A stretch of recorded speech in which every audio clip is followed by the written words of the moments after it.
a little scat there at the end. One thing I wanted to ask you, I noticed on the, well, two things about this, No Special Writer. Is there a story behind the title to this? Is there a meaning to what does No Special Writer mean? I don't know. That's the name of a song, isn't it? I don't know. Oh, Special Writer Blues is on there. No Special Writer. No, I don't think it's just, I think the producer... I just thought maybe I think he just sort of thought about the title. Meant something specific. No, but no, I don't think so. sometimes I guess I try to overanalyze Maybe things. it's just that the whole principle of the recording, it was totally unrehearsed and unplanned. And so there was no special... Yeah. Yeah. Well, and then I don't know. then the irony of it is that it got the nomination. Yeah. Cool. I think so. I don't know how they do the voting and whatnot, and you yeah, it's submitted to DJs and writers. Because it must mean something in terms of the folks that chose it are saying something that they like your stuff. And even though you may not, through the years, actually, like in the Grammys, the blues category has always been a real mess as far as they just don't know how to choose. And sales is something that they pay attention to, which I think is a mistake. Because then you're nominating, well, right, and you're nominating a rock and roll album in a blues category, or you have Johnny Lang or somebody like that. But and the only time it was ever televised, that category, the only time it was ever televised on the show that's run every year and whatnot, while they're having the pop fest going on, was the year that Eric Clapton won. Right. Well, right, exactly, and he's a famous white boy.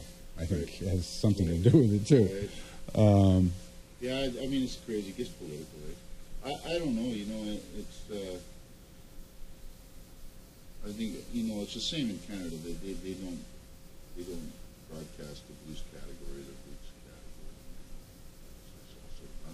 The first thing when I turned the radio on as I was driving in, and that I also noticed in the liner notes here on this album, is you're credited with the percussions. And first thing, I heard your foot outside. While I was finishing my cigarette out on the front stoop, I could hear your coming up the mic stand. I just think that's kind of neat. It's an added. Well, I've known several acoustic artists that actually bring a board, and whatnot, and it is actually a percussion instrument. I was just in the studio and Miles made a stomp box. Yeah. And we recorded it. And the thing is, playing solo, if you're doing this or whatever, that's one thing. But when you go,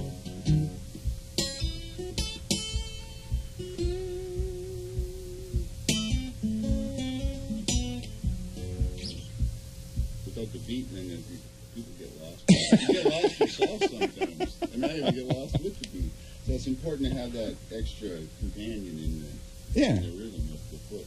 So I just sort of went, well, what am I doing with this foot anyways? And then I figured out that I usually have my most solid kind of downbeats with my heel. And so I do that. Almost all night long. Individual technique. I mean, it's nothing fancy, that's for sure. Some guys, John Hartford, they get the whole club. Well, and certainly the latest thing that's popular in our country, people be putting taps on their feet and get the Irish thing going on. Oh, yeah, for sure. Yeah. Oh, man, those guys are such wizards. No, just a beat, it's just a downbeat, just something, just a straight line through the thing so that there's a reference point to work the guitar around. Yeah, totally. That's it. Okay. And so we thought, well, why not record it? You don't have to use it, but Yeah. we did on the new one, too. Well, those were my couple of observations there. You know what puts a drummer out of work? That's not a good thing. Just this once. Blues. The blues. Little blues tune.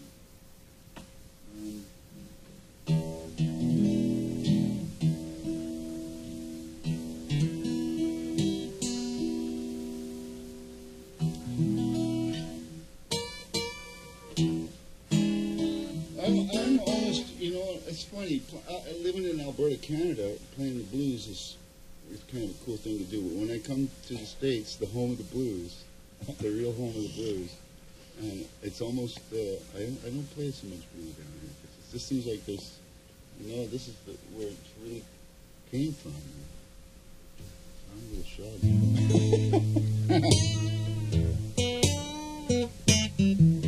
Well, I don't think you should be. Okay, I won't be. But I'm going to play a Brownie McGee song called Evil-Hearted Me.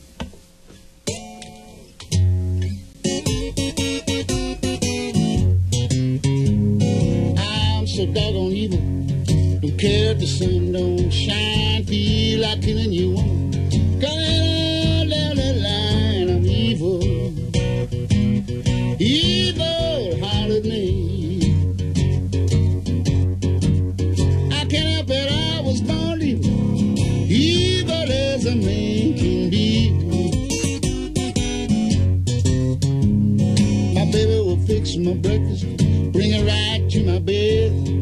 I'll drink all the coffee, throw the cup at her head because I'm evil.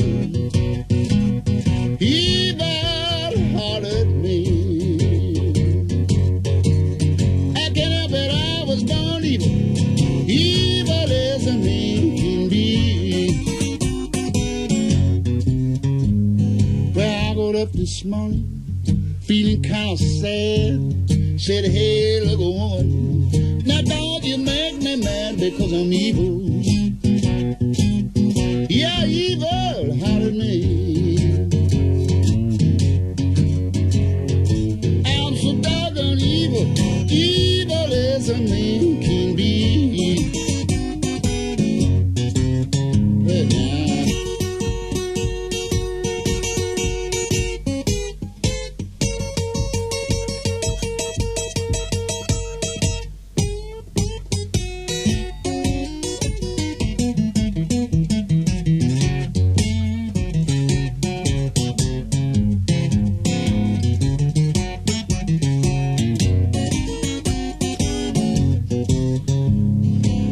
So doggone evil, don't even love myself. I don't love the woman I got. I don't love nobody else because I'm evil. Yeah, evil-hearted me. Oh, I was born evil, evil as a man can be.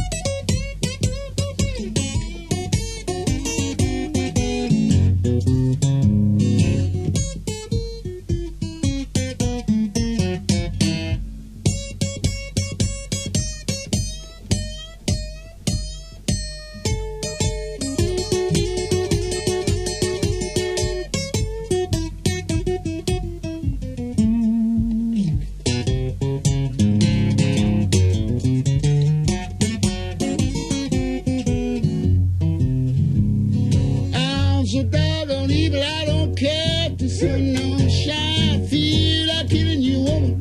Drink of your blood for wine. I'm evil.